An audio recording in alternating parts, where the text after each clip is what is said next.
First, it's time for a couple of holy mackerel stories in today's news. I've also said that one of the options in the insurance exchange should be a public insurance option. Wild applause. President Obama gave a raise high the roof beam speech at the University of Maryland today before a huge crowd of students who packed the school's 18,000-seat basketball arena to see him.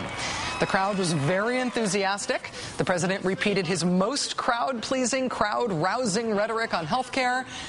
It all went about how you would expect it to, a very positive, rah-rah experience, until a surprise moment. Listen to this. 4 out of 5 committees in Congress have completed their work.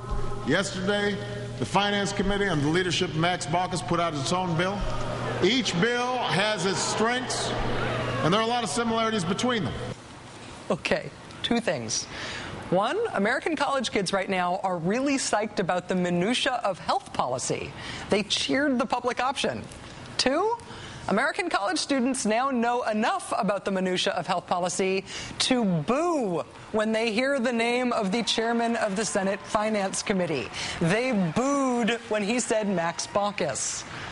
Kids today, with their rap music and their baggy pants and their hatred for the chairman's mark to the Senate Finance Committee's health bill. Kids today, get off my lawn.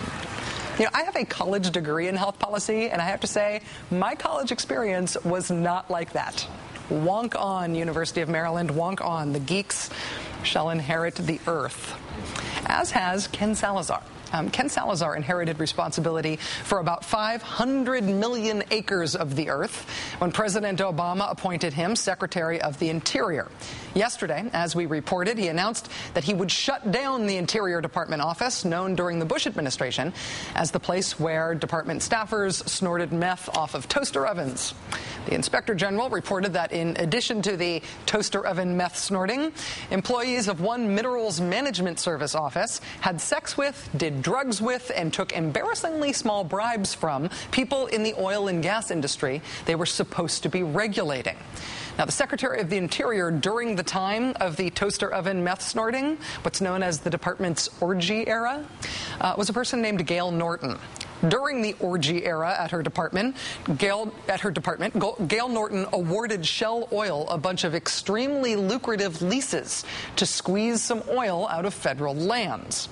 2 months after the big present for Shell Oil was announced, Gail Norton quit the Department of the Interior. Where did she go to work after that? You guessed it, Shell Oil. Dear Ms. Norton, thank you for submitting your resume. If then Interior Secretary Gail Norton discussed her future employment with Shell while she was making the decision to award the company those lucrative leases, she will have broken the law. An internal examination was launched of this while George W. Bush was still in office. And the Los Angeles Times reports today that it has now been turned over to the Justice Department in a formal criminal referral. That makes Gail Norton the first Bush cabinet secretary to be the subject of a formal corruption investigation. She, of course, is also the first to have multiple results show up when you Google her name along with the words meth, toaster oven, and snorting. Finally, one last story in the Rachel Maddow show, alleged crime blotter. A suspected identity thief in Hinton, West Virginia, has been charged with impersonating a public official, impersonating a state officer, and forging a public document. He has not been charged with poorly impersonating a public official and doing a spectacularly inept job forging public documents, but he may also be guilty of those. With the help of a man he met online, the suspect allegedly sent out letters posing as a law enforcement officer, offering people jobs with the state of West Virginia. In order to apply for those jobs, folks had to hand over their social security numbers, their birth certificates, and some other form of ID. Who wouldn't do that, right? Well, if you're afraid that you might have been a victim of this scheme, here's how you can tell your job offer letter is a fake. It does have the signature of the governor of West Virginia, Joe Manchin, on it. Joe Manchin. But it's missing the governor's seal. Also, the text of the letter makes the last text message you received from an 8-year-old look like Tolstoy. From the letter, quote, "It's nice to have you as an employee of West Virginia. Your super boss, Matt, talk a lot of things about you. I hope you stay with us a long time.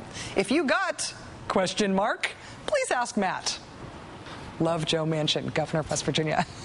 We're trying to obtain copies of these extraordinarily forged letters. If we are successful, we will let you know. Perhaps with a little Rachel Maddow show forgery theater. Oh, please.